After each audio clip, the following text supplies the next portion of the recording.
ತಮಗೆ ರಾಜಕೀಯದ ಭವಿಷ್ಯ ನೀಡಿದ್ದು ಚನ್ನರಾಯಪಟ್ಟಣ ತಾಲೂಕು ಜನತೆ. ಮೊದಲ ಬಾರಿಗೆ ಜಿಲ್ಲಾ ಪಂಚಾಯಿತಿ ಸದಸ್ಯನಾಗಿದ್ದು ಇಲ್ಲಿಂದಲೇ ಎಂದು ನೂತನ ಲೋಕಸಭಾ ಸದಸ್ಯ ಶ್ರೇಯಸ್ ಪಟೇಲ್ ತಿಳಿಸಿದರು.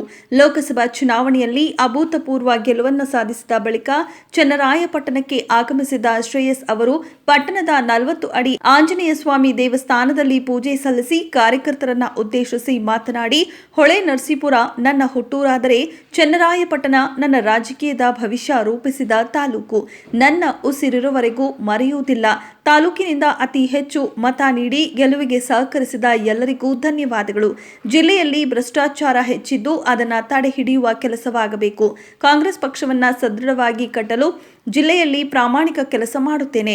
ಮುಂದಿನ ಜಿಲ್ಲಾ ಪಂಚಾಯಿತಿ, ತಾಲೂಕು ಪಂಚಾಯಿತಿ ಚುನಾವಣೆ ಬರಲಿದ್ದು ಜಿಲ್ಲೆಯಿಂದ ಹೆಚ್ಚು ಸ್ಥಾನ ಗಳಿಸಲು ಶ್ರಮಿಸುತ್ತೇವೆ. ನಮ್ಮ ತಾತ, ನಮ್ಮ ತಾಯಿಗೆ ಜನರು ಹೇಗೆ ಹರಿಸಿದ್ರೋ ಅದೇ ರೀತಿ ನನಗೂ ರಾಜಕೀಯದಲ್ಲಿ ಆಶೀರ್ವಾದ ಮಾಡಿದ್ದೀರಾ.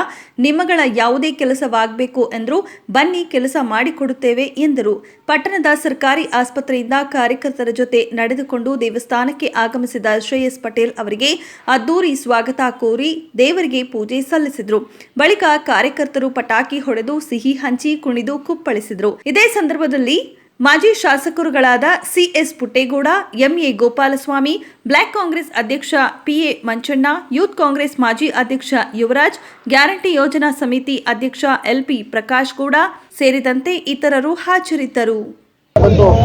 ಅತಿ ಹೆಚ್ಚು ಮತಗಳನ್ನ ಚನ್ನಪಟ್ಟಣ ವಿಧಾನಸಭಾ ಕ್ಷೇತ್ರದಿಂದ ಕೊಟ್ಟಿದ್ದೀವಿ. ಇವತ್ತು ಬೆಂಗಳೂರಿನ ತೆರಳಬೇಕಾದ್ರೆ ನಮ್ಮ ಗೋಪಾಲಣ್ಣ ಪುಟ್ಟೇಗೌಡರು ಇವತ್ತು ಚನ್ನಪಟ್ಟಣ ಬಂದು ಹೋಗ್ಬೇಕಂತ ಹೇಳಿದ್ರು. ಇಷ್ಟು ಅದ್ದೂರಿಯಾಗಿ ಸ್ವಾಗತವನ್ನ ಕೋರಿದ್ದೀರಾ. ಇದಕ್ಕೆ ನಾವು, ನಮ್ಮ ಪಕ್ಷ, ನಮ್ಮ ಕುಟುಂಬ ಪ್ರಾಮಾಣಿಕವಾಗಿ ನಾನು ಗುರಿಯಾಗಿರ್ತೀವಿ. ಹಿಂದೆಂದು ಕಾಣದಂತ ಅತಿ ಹೆಚ್ಚು ಲೋಕಸಭೆ ಚುನಾವಣೆಯಲ್ಲಿ ಹಿಂದೆ ತೆಗೆದು ನೋಡಿದ್ರೆ ಇದೇ ಬಾರಿ ಅತಿ ಹೆಚ್ಚು ಮತಗಳನ್ನ ಕಾಂಗ್ರೆಸ್ ಪಕ್ಷಕ್ಕೆ ಕೊಟ್ಟಿರೋದು. ಎಲ್ಲ ಒಗ್ಗಟ್ಟಾಗಿ ಈ ಬಾರಿ ನಮಗೆ ಆಶೀರ್ವಾದ ಮಾಡಿದ್ದಾರೆ. ಪ್ರಾಮಾಣಿಕವಾಗಿ ಮುಂದಿನ ದಿನಗಳಲ್ಲಿ ಕ್ಷೇತ್ರದಲ್ಲಿ ಏನೇನು ಆಗುವಗಳಾಗಬೇಕು, ಅಭಿವೃದ್ಧಿ ಕೆಲಸಗಳಾಗಬೇಕು, ಯಾವ ಅಭಿವೃದ್ಧಿ ಕೆಲಸಗಳು ನಿಂತಿದೆ ಅದನ್ನೆಲ್ಲ ಪ್ರಾಮಾಣಿಕವಾಗಿ ಕೆಲಸ ಮಾಡೋಣ. ಜೊತೆಗೆ ಏನು ಭ್ರಷ್ಟಾಚಾರ ಇದೆ ಅದನ್ನೆಲ್ಲ ನಿರ್ಮೂಲನೆ ಮಾಡುವಂಥ ಪ್ರಾಮಾಣಿಕ ಕೆಲಸವನ್ನು ಮಾಡೋಣ. ಜೊತೆಗೆ ಪಕ್ಷ ಸಂಘಟನೆ ಆಗಬೇಕು. ಮುಂದಿನ ದಿನಗಳಲ್ಲಿ ತಾಲೂಕು ಪಂಚಾಯತ್, ಜಿಲ್ಲಾ ಪಂಚಾಯತ್ ಚುನಾವಣೆ ಬರ್ತಿದೆ. ಅದಾದಮೇಲೆ ವಿಧಾನಸಭೆ ಚುನಾವಣೆ ಬರ್ತದೆ. ಎಲ್ಲರೂ ಒಗ್ಗಟ್ಟಾಗಿ ಈ ಬಾರಿ ಕಾಂಗ್ರೆಸ್ ಪಕ್ಷನ ನಾವು ಗೆಲ್ಲಿಸ್ಕೋಬೇಕು. ಯಾಕಂತ ಹೇಳಿದ್ರೆ ಚನ್ನಪಟ್ಟಣ ನನಗೇನು ಹೊಸದಲ್ಲ, ಜಿಲ್ಲಾ ಪಂಚಾಯತ್ ಸದಸ್ಯ ಮಾಡಿದ್ದು ಇದೇ ತಾಲೂಕು.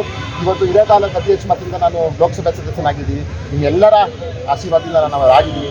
ಪ್ರಾಮಾಣಿಕವಾಗಿ ಕಾಯವಾಚ ಮನಸ್ಸ ನಾನು ಏನು ಮಾತು ಕೊಟ್ಟಿದ್ದೆ ಅದೇ ರೀತಿ ನನ್ನ ಮಾತು ಉಳಿಸ್ಕೊತೀನಿ. ಜನಸ್ನೇಹಿ ಸಂಸದನಾಗಿ ನಿಮ್ಮ ಜೊತೆ ನಾನು ಬೆರೀತೀನಿ, ನಿಮ್ಮ ಜೊತೆ ನಾನು ಇರ್ತೀನಿ.